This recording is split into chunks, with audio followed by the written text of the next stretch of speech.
Gai mà phùng bon lan kuyen Goi pinam nang magrandu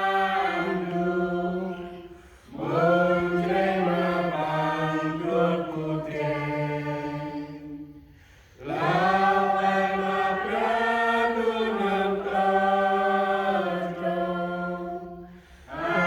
Analaman kanento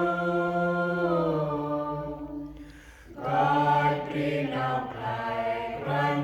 Yesu Kemoy praplay tamloy nam Goi primakut lenaripan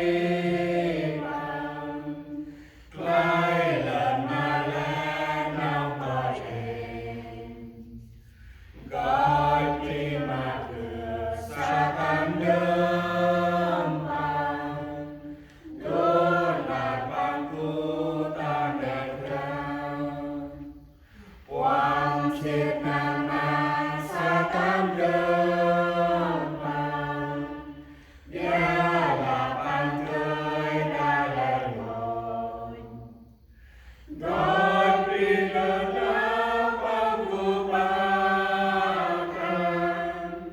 Goi pinagdan lenarman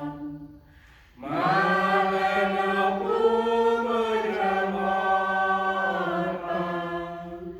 Mo geniku kataan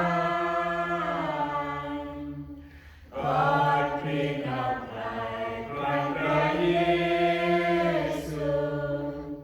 Gepoy praplay tamloy nam Goi primakut lenaripan Klay lan malen ng koin Goi napan ketasitam rakan Pupan tanay pansingan Goi